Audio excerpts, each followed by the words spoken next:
Assalamualaikum warahmatullahi wabarakatuh. Alhamdulillah hari ini kita bisa bertemu lagi meskipun masih dalam via udara ya, via internet. Hari ini kita akan membahas tentang manajemen pendidikan, tapi ini adalah lanjutan dari bagian sebelumnya. Nah, di sini tujuan pembelajaran kita hari ini yang pertama adalah kami harapkan Anda bisa menjelaskan fungsi manajemen dalam pendidikan. Tapi yang saya bahas di sini adalah manajemen secara umum yang nanti akan Anda aplikasikan ke dalam sebuah bentuk proses manajemen dalam sebuah satuan pendidikan. Yang kedua, menjelaskan peranan satuan pendidikan sebagai sebuah sistem atau organisasi. Baik, ini masih melanjutkan minggu lalu sebenarnya. Jadi manajemen ini berfungsi utama sebagai perencana dan pelaksana rangkaian kegiatan agar suatu tujuan organisasi tercapai dengan efektif dan efisien. Jadi secara umum itu sebuah manajemen itu diartikan sebagai sebuah planning, kemudian yang dilaksanakan serta nanti dievaluasi dengan cara-cara menggunakan sumber daya dengan efektif dan efisien. Nah, fungsi dari manajemen sendiri, fungsi-fungsi manajemen peranannya seperti apa, langkahnya seperti apa. Yang pertama adalah fungsi planning. Fungsi planning atau perencanaan, kemudian dilanjutkan dengan fungsi organizing atau pengorganisasian, kemudian ada fungsi actuating atau pelaksanaan, atau actual ya, jadi langsung terjun. Yang terakhir adalah fungsi controlling. Nah, controlling ini digunakan sebagai dasar untuk planning-planning berikutnya. Jadi ini berputar, planning, organizing, actuating, controlling, kemudian kembali lagi ke planning untuk tahap selanjutnya, organizing lagi, actuating lagi, kemudian dikontrol kembali, ada evaluasi, perbaikan, kemudian kembali lagi ke planning. Jadi ini sebuah sistem seperti halnya dengan sistem peredaran darah. Jadi dari jantung dialirkan ke seluruh tubuh, berputar terus, kemudian kembali lagi ke jantung. Jadi berputar terus seperti itu prosesnya. Nah, itulah yang dikatakan bahwa manajemen itu adalah sebuah perencanaan dan pelaksanaan dari sebuah sistem. Dan sistem di sini yang kita maksud adalah organisasi atau bisa satuan pendidikan seperti sekolah, kemudian perguruan tinggi, tempat kursus, dan lain sebagainya. Fungsi yang pertama yaitu adalah fungsi planning atau fungsi perencanaan. Mondi, New, dan Bremox itu menjelaskan bahwa proses perencanaan atau fungsi planning ini merupakan proses untuk menentukan apa yang seharusnya dicapai dan bagaimana cara mewujudkannya dalam kenyataan nanti. Jadi masih berupa proses perencanaan. Di sini mengandung tujuan apa sih yang harus kita canangkan untuk kita mencapai tujuan dari organisasi. Yang kedua, ini saya mengambil dari Burhanuddin. Burhanuddin mengatakan bahwa planning ini merupakan suatu kegiatan yang sistematis mengenai apa yang akan dicapai, kegiatan apa yang harus dilakukan, langkah-langkahnya seperti apa, metodenya seperti apa, dan pelaksanaannya itu harus jelas. Pelaksanaan yang dibutuhkan itu seperti apa, kegiatan-kegiatannya supaya tujuan ini tercapai. Nah, jadi secara umum pembuatan planning ini ada syaratnya. Jadi sebelum membuat planning, kita harus tahu syarat-syaratnya. Yang pertama, tujuannya harus jelas. Jadi kalau kita merencanakan sesuatu itu tujuannya jelas. Jangan kemudian, oh ini kan bagus ya, ini bagus. Kita merencanakan banyak hal yang bagus, tapi kita nggak tahu tujuannya untuk apa. Jadi planning yang baik itu adalah kita tahu dulu tujuannya apa.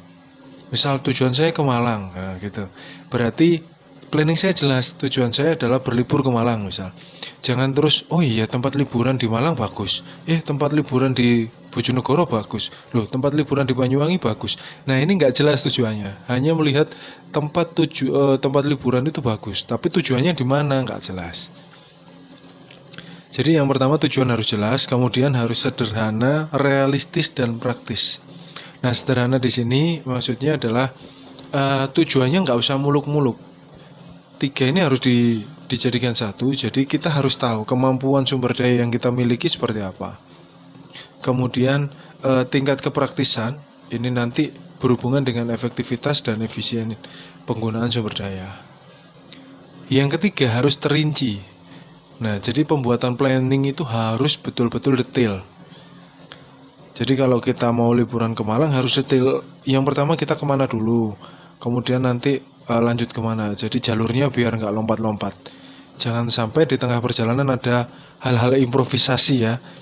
Nah ini bahaya. Jadi planning itu harus jelas dan rinci. Nanti jika di tengah kemudian ada hal yang harus dirubah, maka ini akan menjadi catatan baru. Yang keempat harus fleksibel. Jadi fleksibel ini kita harus paham tempatnya seperti apa, misal tujuannya ini harus benar-benar bisa menyesuaikan dengan kondisi yang ada. Jadi kita bisa mengadaptasi tujuannya seperti ini, adaptasi kita nanti seperti apa. Yang kelima ada keseimbangan antar bidang. Nah, di dalam planning ini nanti kita mengelola sistem. Jadi dalam sistem itu ada pembagian tugas dan setiap penugasan ini harus jelas.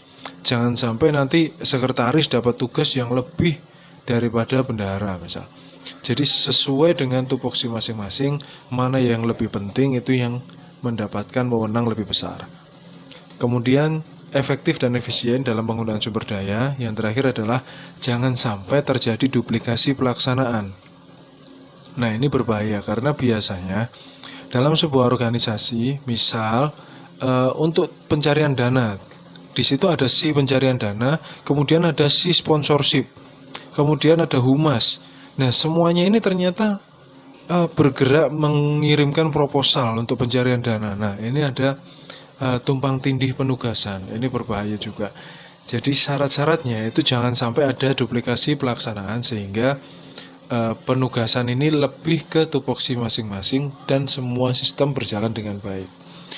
Setelah tujuan kita jelas, kemudian planning kita sudah tersusun rapi, maka langkah-langkahnya seperti apa setelah syarat-syarat tadi terpenuhi? Yang pertama dalam menentukan tujuan tadi jelas, kemudian analisis masalah dan pekerjaan yang direncanakan. Setelah kita membuat perencanaan, membuat tujuan pelaksanaan, kemudian kita menganalisa masalahnya nanti kira-kira apa yang terjadi, sehingga kita harus menggunakan kegiatan-kegiatan yang pas untuk pencapaian tujuan tadi. Nah langkahnya bagaimana untuk menganalisis masalah? Syaratnya kita harus tahu dulu kondisi target kita. Misal kita harus mengumpulkan data, informasi melalui observasi langsung atau melalui survei atau melalui angket, macam-macam. Kemudian setelah jelas tadi ada tahapan melakukan tahapan tindakannya nanti seperti apa. Jadi setelah analisis data-data yang dimiliki, nah berarti kita harus merencanakan, berarti langkah-langkahnya A, B, C. Nah yang terakhir di dalamnya itu harus ada rumusan penyelesaian masalah. Jadi kalau misal nanti dalam suatu pekerjaan itu ada kendala, kita harus punya plan B. Jadi dalam langkah penyusunan planning itu harus ada plan B. Jadi tidak bisa kita langsung lurus saja tanpa memperhatikan nanti kalau muncul masalah-masalah di aspek-aspek tertentu, maka kita sudah menanggulangi dengan perencanaan-perencanaan yang membatasi hal tersebut. Tahapan yang kedua adalah fungsi organizing. Menurut Hasibuan, fungsi organizing adalah proses penentuan, pengelompokan, dan pengaturan bermacam-macam aktivitas yang diperlukan mencapai tujuan. Dengan menempatkan orang-orang pada setiap aktivitas, menyediakan alat yang dibutuhkan, menetapkan wewenang yang didelegasikan kepada individu yang akan melakukan aktivitas tadi. Nah, jadi organizing ini menurut Hasibuan lebih ke penugasan. Penugasan menggunakan sumber daya yang ada. Menurut Sarwoto, itu organizing merupakan keseluruhan proses pengelompokan orang-orang, alat-alat tugas, tanggung jawab, sedemikian rupa sehingga tercipta organisasi yang dapat digerakkan sebagai suatu kesatuan untuk mencapai tujuan. Jadi tidak jauh berbeda dengan Hasibuan. Secara umum, para ahli selalu mengatakan bahwa organizing itu merupakan penugasan atau pembagian job desk. Jadi setiap individu itu memiliki tugas-tugas serta tanggung jawabnya masing-masing dan menggunakan sarana yang sudah ada. Jadi jangan sampai kita itu memberikan tugas yang lebih dari kemampuan seseorang tadi. Nah, jadi yang tadi sudah dibahas dalam tujuan, pembuatan tujuan planning organisasi itu yang jelas kita harus realistis. Nah, kita tahu sumber daya apa yang kita miliki, kemudian kira-kira untuk mencapai tujuan, cara memaksimalkannya bagaimana. Nah, kemudian hal ini didelegasikan, diberikan wewenang, otoritasnya diberikan ke setiap individu yang sudah memiliki tugas masing-masing. Nah, jadi proses organizingnya yang pertama adalah perumusan tujuan. Jelas, jadi ini adalah breakdown dari tujuan paling pusat. Yang pertama planning itu tadi adalah sebuah visi, dan ini adalah proses untuk perencanaan visi itu dengan cara apa. Nah, di situ kita mengelompokkan individu-individu, kemudian sumber daya yang ada, alat-alat yang sudah kita miliki untuk mencapai planning kita tadi. Nah, yang pertama yang jelas perumusan tujuannya harus jelas dan lengkap. Ada ruang lingkup, ada sarana, ada jangka waktu. Nah, jangka waktu ini penting.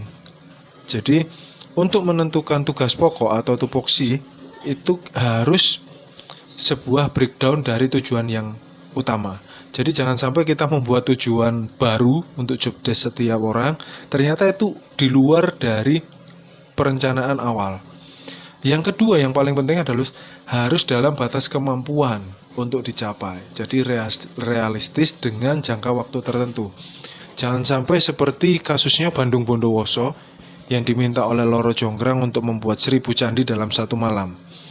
Meskipun sudah dibantu dengan pasukan jin, tapi ternyata masih kurang 1 candi, sehingga Loro Jonggrang yang akhirnya menjadi korban dari pembangunan candi tadi sebagai candi ke-1000. Ini legenda ya, kenyataannya kita juga tidak tahu. Kemudian yang kedua adalah tahapan tentang perincian kegiatan. Jadi dalam perumusan tadi sudah jelas, nanti akan kita serahkan ke seorang tertentu. Nah, di dalam tujuannya tadi ada perincian kegiatan. Kegiatannya ini harus lengkap dan jelas, lengkap dan terperinci. Harus sedetail mungkin. Nah, kemudian di dalam penugasan-penugasan tadi harus diidentifikasi yang penting itu mana, yang kurang penting itu mana. Nah, ini harus ada skala prioritas di situ. Jadi semua yang penting itu harus dilaksanakan sesuai jangka waktu tertentu. Yang kurang penting kemungkinan bisa kita pending hingga jangka waktu yang kita harapkan selesai. Kemudian yang ketiga ada pengelompokan kegiatan. Jadi kegiatan-kegiatan yang mirip, misal antara job desk 1 dengan job desk 2 memiliki kemiripan tugas. Nah, ini berarti ada ketidaksinkronan dalam penyusunan rencana. Jadi dalam sebuah perencanaan, kalau bisa setiap job desk itu tidak ada yang beririsan. Jika memang harus beririsan, itu mungkin hanya dalam bentuk koordinasi, tapi bukan dalam tugas. Mungkin Humas akan menghubungi perusahaan ini untuk mencari sponsorship. Nah, kemudian tim pencari dana itu yang akan langsung terjun ke tempat perusahaan tersebut. Jadi bukan humasnya langsung. Mungkin penugasan humas hanya untuk mencari informasi. Nah, jadi jangan sampai di situ ada tugas yang sama oleh dua otoritas. Kemudian ada tahapan departementasi. Di sini adanya konservasi fungsi-fungsi menjadi satu tujuan organisasi tertentu. Yang diperhatikan di sini untuk departementasi atau pengelompokan tadi, ini harus ada koordinasi, kemudian harus hierarkis. Nah, hierarkis itu berarti kita harus berkelanjutan antara satu, kemudian kedua, kemudian ketiga. Jangan sampai ini nanti ada yang saling salib. Nah, karena nanti kalau hierarkisnya ini tidak tersusun, maka dalam proses pelaksanaan tadi jelas pelaksanaan ini akan bertabrakan. Misal, sebelum membangun rumah, kita harus membangun pondasi. Nah, untuk pondasi, kemudian kita bisa membangun atap. Nah, di situ ternyata di dalam pengorganisasian kita sudah menyusun bahwa membangun pondasi 2 minggu misal, kemudian memasang atap 2 minggu. Nah, karena dirasa Oh, tukangnya yang sudah ada, tukang yang bisa membangun atap, berarti atapnya saja atap dipasang terlebih dahulu. Nah, ini jelas nggak bisa berdiri karena pondasinya belum ada. Nah, ini yang disebut sebagai hierarkis. Jadi timeline itu harus jelas. Untuk proses 1, 2, 3, timeline harus searah. Jadi harus berurutan. Kemudian ada tahapan pelimpahan otoritas. Pelimpahan otoritas atau tanggung jawab atau wewenang itu bisa bersumber dari berbagai macam. Bisa berdasarkan dari perundang-undangan yang berlaku atau regulasi-regulasi yang sudah dibentuk oleh pemerintah. Misal ada keputusan wali kota, misal sekolah harus from home, tapi di daerah lain beda. Jadi undang-undang itu bisa saja direvisi oleh keputusan pemerintah, tapi tujuannya harus sama dengan memperhatikan banyak hal. Kemudian yang kedua, adanya posisi dalam konstelasi organisatoris. Jadi otoritas atau tanggung jawab itu harus sesuai dengan AD ART yang sudah disusun oleh organisasi tersebut. Otomatis kalau ketua memiliki job desk tertentu dan sekretaris memiliki job desk tertentu, kemudian nanti dalam pelaksanaan harus sesuai dengan job desk yang sudah disesuaikan, yang sudah didasarkan dari AD/ART awal. Kemudian adanya pelimpahan otoritas. Nah, ketua bisa mendelegasikan seseorang tertentu sebagai pemangku kepentingan. Misal kalau di Amerika Serikat kita tahu kalau negaranya adalah negara serikat. Jadi setiap negara bagian itu memiliki otoritas masing-masing. Dan itu sudah diadaptasi di Indonesia yang kemudian ada keputusan tentang otonomi daerah sehingga daerah bisa menentukan kebijakan masing-masing. Tetapi semua peraturan tersebut harus dilaporkan ke pemerintahan pusat. Nah, kemudian yang keempat adanya perintah atasan. Nah, kadang otoritas itu tidak sesuai dengan tupoksi awal. Misal ada seseorang yang bertugas sebagai divisi perlengkapan, tapi dia mampu menghubungi perusahaan A karena perusahaan A ini dikenal dekat dan tahun sebelumnya pernah berhubungan dengan orang tersebut. Sehingga si orang yang dari divisi perlengkapan tadi langsung diperintahkan oleh atasan, tolong nanti kamu yang menghubungi perusahaan A misal. Jadi perintah atasan ini bisa jadi otoritas yang tak tertulis. Nah, kemudian ada tahapan yang berikutnya adalah staffing. Dalam staffing ini yang paling penting juga. Jadi kita harus bisa menempatkan orang yang tepat di tempat yang tepat. The right man on the right place. Jadi jangan meminta untuk seseorang lulusan psikologi kemudian memperbaiki kapal perang misal. Nah, ini kan tidak pas. Kemudian ada seorang guru matematika yang diminta untuk mengajarkan bahasa Jepang misal. Nah, ini kurang pas. Jadi bukan di tempat yang tepat. Tapi ini sering sekali terjadi di negara lain, bukan Indonesia ya. Saya tidak ingin membahas Indonesia. Jadi misal karena saya memiliki hutang budi kepada orang tersebut, maka orang tersebut saya jadikan pimpinan di suatu tempat gitu. Hanya karena balas budi, tapi tidak melihat kompetensi orang tersebut, ini menjadi hal yang jelas menghancurkan tatanan organisasi. Nah, ini yang disebut sebagai orang dalam. Katanya kesuksesan itu ditentukan oleh doa, usaha, dan orang dalam. Nah, saya harap guyonan-guyonan seperti ini bisa hilang untuk beberapa tahun ke depan. Jadi semua kita harapkan itu berdasarkan kompetensi masing-masing, bukan karena balas budi atau kedekatan. Kemudian untuk staffing ada istilah the right man behind the gun. Jadi untuk memegang senjata itu kadang senjata ini adalah alat untuk menembaknya, kemudian harus ada orang yang bisa mengendalikan senjata tersebut.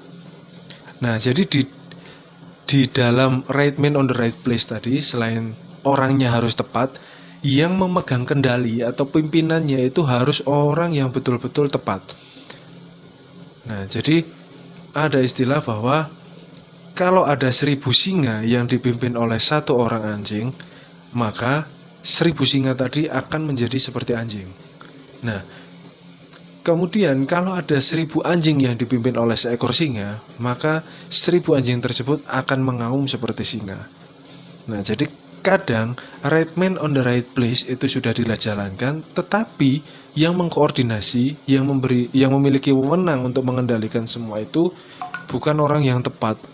Nah, ini juga menjadi hal yang bermasalah untuk pencapaian organisasi, tujuan organisasi tadi. Yang terakhir ada facilitating. Jadi ini ada facilitating atau fasilitas. Di sini fasilitas itu jelas sumber daya yang non manusia. Untuk fasilitas itu sumber daya non manusia. Bisa dalam bentuk materi atau keuangan, bisa juga dalam sarana. Jadi bisa untuk mencari pendanaan silahkan nanti gunakan mobil organisasi misalnya seperti itu.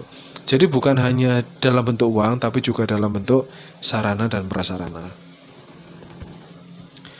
Kemudian tahap yang terakhir adalah tahap aktualisasi atau tahap pelaksanaan.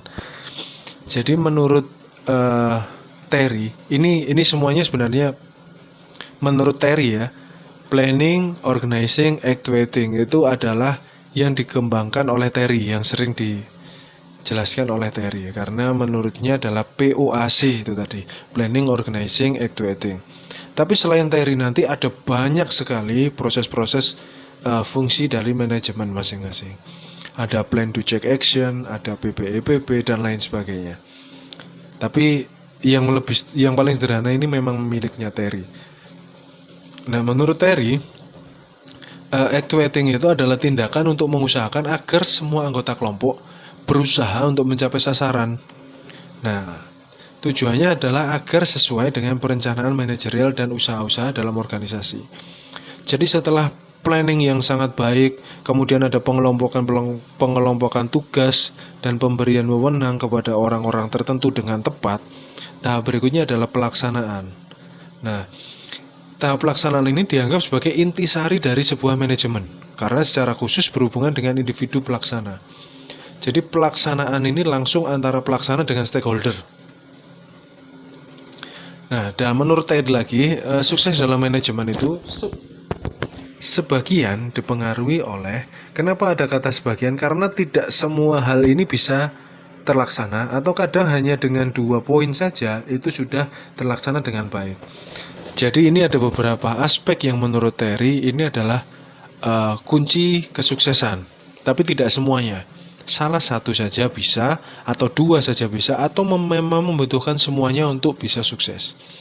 Yang pertama adalah adanya orang-orang yang cakap, orang-orang yang kompeten di bidangnya. Nah, kemudian yang kedua adanya komunikasi yang tepat, apa yang hendak dicapai dan bagaimana cara mengerjakan apa yang kita harapkan. Jadi dari situ harus ada komunikasi yang tepat, koordinasi yang jelas. Yang ketiga adanya pemberian otoritas kepada pelaksana. Kalau memberikan wewenang, tidak usah tanggung-tanggung, maksudnya seperti itu. Jadi kalau si A ini sudah punya tanggung jawab itu, jadi kita tidak perlu ikut-ikut, loh harusnya jangan seperti itu, harusnya seperti ini. Itu adalah tahap controlling yang itu kita laksanakan saat evaluasi, bukan saat pelaksanaan.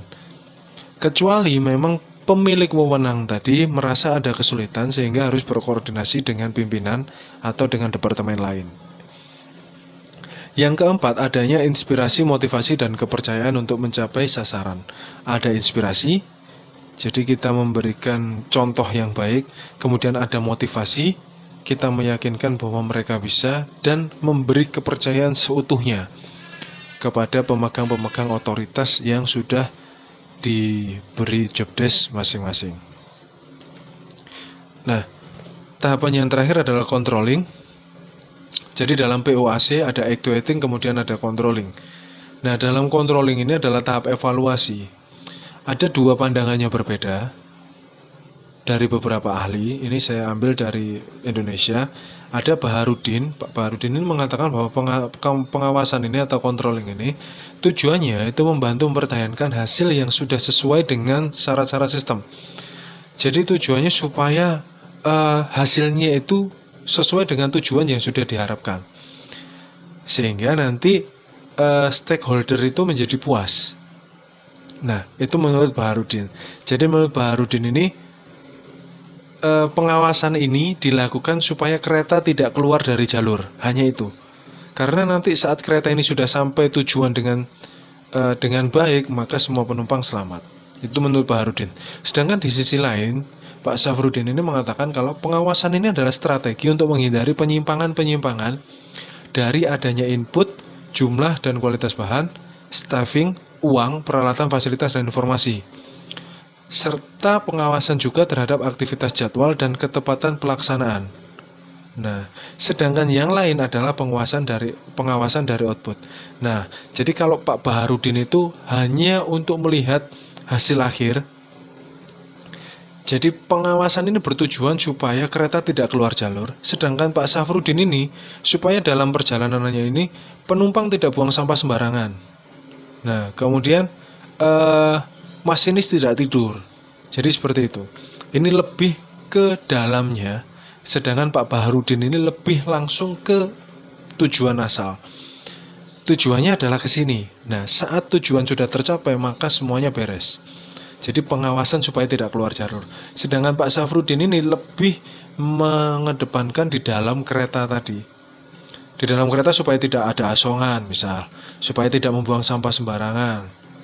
Nah, supaya semua yang naik itu memang sudah punya tiket. Jadi pengawasan betul-betul di dalam. Kalau Pak Baharudin hanya mengawal. Nah, menurut Manulang, ini agar pengawasan itu bisa efektif, maka ada 3 tahapan kegiatan yang harus dilakukan. Yang pertama, penetapan alat pengukur atau standar. Jadi kalau kita menugaskan, itu jelas ada penilaian standar. Kalau saya membuat soal cerita matematika misal, nah untuk pemberian diketahui itu sudah ada nilainya berapa, ditanya ada nilai berapa, dan lain sebagainya. Kemudian setelah adanya alat pengukur, maka kita bisa mengadakan pengukuran di situ. Kalau tidak punya alat ukur, maka jelas kita tidak bisa mengukur. Kalau ingin mengukur panjang meja, berarti kita harus punya penggaris. Nah, seperti itu analoginya. Nah, kemudian setelah memiliki alat ukur yang standar, yang kita rasa pas ini bisa untuk mengukur tujuan kita nanti tercapai atau tidak. Kemudian di situ ada penilaian, ada proses evaluasi, dan dari evaluasi ini kita lakukan tindakan perbaikan. Jelas tidak ada yang sempurna, sehingga meskipun tujuan organisasi tercapai, pasti di dalamnya ada duri-duri yang mengganggu jalannya kegiatan tadi. Sehingga itulah yang harus kita evaluasi untuk kemudian di tahun berikutnya atau di tujuan berikutnya, itu duri-duri ini sudah tidak lagi bisa tumbuh. Nah, sudah kita cegah bagaimana caranya supaya kita bisa mencapai tujuan dengan lebih mulus. Nah, menurut Fatah, pengawasan itu seharusnya merupakan coercion atau compelling, artinya sifatnya harus memaksa. Nah, berbeda dengan Manulang tadi, Manulang ini lebih ke teori bahwa untuk mencapai tujuan kita punya alat ukur, kemudian kita lakukan pengukuran dan ada perbaikan. Nah, tapi kalau Fatah, itu pengawasan itu, ini mirip dengan Pak Syafruddin. Jadi harus betul-betul kita paksa. Jangan sampai di dalamnya ada duri yang tumbuh, seperti itu. Yang pertama, adanya standar untuk pengukuran prestasi. Sama, kemudian kita mengukur. Nah, apakah terpenuhi? Kalau terpenuhi berarti ya selesai, sudah. Loh, kenapa tidak ada perbaikan? Karena menurut Pak Fatah ini, di dalamnya tadi duri sudah tidak tumbuh. Ya, beda dengan pendapat dari Baharudin dan kemudian dijelaskan oleh Manulang tadi bahwa jelas dalam pelaksanaan, meskipun tujuan tercapai ada duri yang tumbuh dan itu yang harus kita evaluasi untuk perbaikan ke depan. Nah, kalau Pak Fatah, berarti kalau tujuan sudah terpenuhi ya sudah selesai. Menurutnya kalau tujuan sudah tercapai berarti di dalamnya duri sudah nggak ada. Nah, kemudian kalau tujuannya tidak tercapai, nah ini baru dikoreksi. Siapa yang memunculkan duri tadi? Siapa yang menanam kok bisa duri ini tumbuh di situ? Nah, itu ada tindakan korektif. Nah, nanti Anda lebih setuju yang mana? Ini biasanya setiap orang berbeda-beda. Biasanya orang yang lebih demokratis itu memilih proses sebelumnya, tapi kalau orang yang otoriter, oh berarti kalau saya jadi pemimpin dan sudah mencapai tujuan ya sudah selesai. Nah, di dalamnya itu untuk mencapai tujuan tadi, hal-hal yang merasa mengganggu langsung aja dihilangkan. Nah, itu menurut Pak Fatah, ini otoriter. Seperti zaman Orde Baru di negara Uganda ya, bukan di Indonesia. Nah, fungsi-fungsi manajemen selain POAC-nya TERI ini planning, organizing, actuating, kemudian ada controlling di sini. Controlling, oke, POAC. Nah, di perguruan tinggi di seluruh Indonesia itu menggunakan konsep plan, do, check, action. Nah, PDCA. Ini seluruh perguruan tinggi, tapi setelah adanya perbaikan kurikulum, maka menjadi PPEPP. Di sini tidak ada karena PPEPP itu buatan Indonesia. Ini adalah yang diakui oleh dunia ya. PPEPP itu memang untuk nasional, jadi SNI. Nah, kalau secara umum itu PDCA, semua perguruan tinggi sekolah itu menganut PDCA. Kemudian sekarang berubah oleh Dikti menjadi PPEPP. Tapi pada intinya sama dengan Plan Do Check Action, tapi dalam bahasa Indonesia. Begitu saja lah mudahnya. Nah, setelah kita tahu manajemen tadi, dari minggu lalu kita sudah membahas, manajemen itu seperti ini, kurang lebihnya nanti bisa Anda tanyakan. Nanti kita bisa diskusikan hal-hal yang Anda rasa, loh ini kok ada yang nggak pas ya di hati saya, bisa ditanyakan melalui WA Group. Kemudian saya akan membahas bahwa satuan pendidikan itu sebuah sistem atau organisasi. Ya, minggu lalu sudah kita bahas bahwa dalam sekolah itu jelas ada tujuan utama, yaitu visi, misi, dan tujuan. Misinya itu adalah misi perencanaan apa yang harus kita lakukan untuk mencapai tujuan sekolah tadi. Nah, di dalamnya itu ada organizing, ada TU tugasnya seperti apa, ada kepala sekolah tugasnya seperti apa, dan lain sebagainya. Nah, itu minggu lalu sudah kita bahas sejenak, sedikit. Kemudian ada perpustakaan, itu fungsinya untuk apa, untuk sarana prasarana dan lain sebagainya.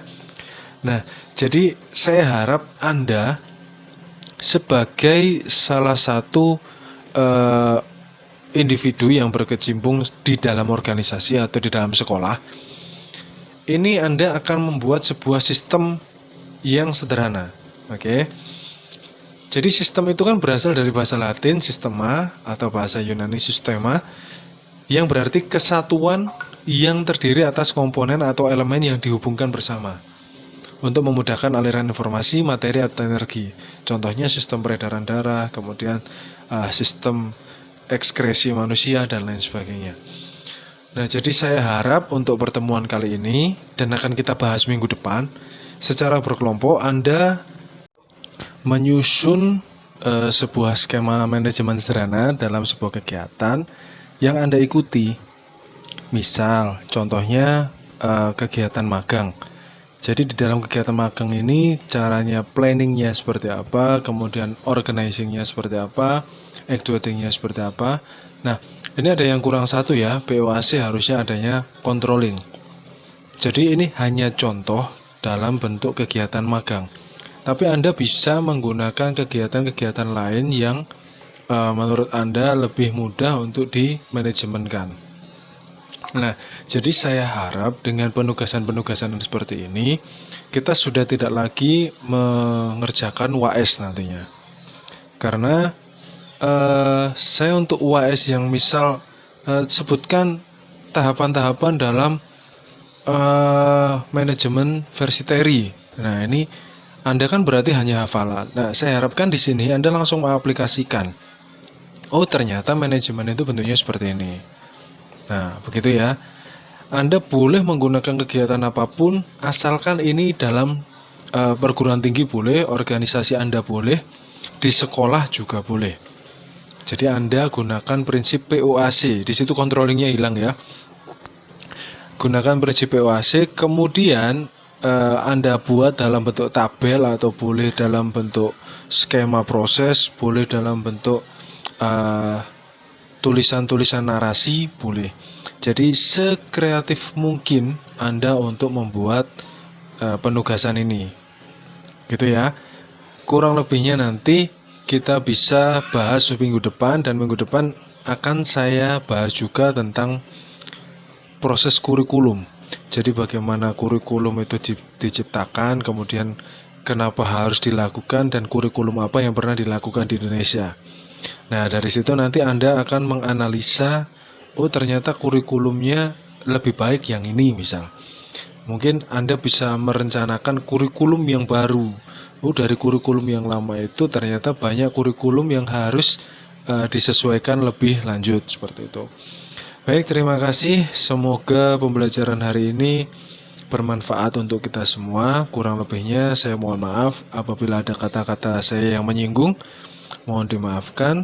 Semoga kita bisa bertemu, bertatap muka saat pandemi telah berakhir. Tetap jaga kesehatan. Saya akhiri. Wassalamualaikum warahmatullahi wabarakatuh.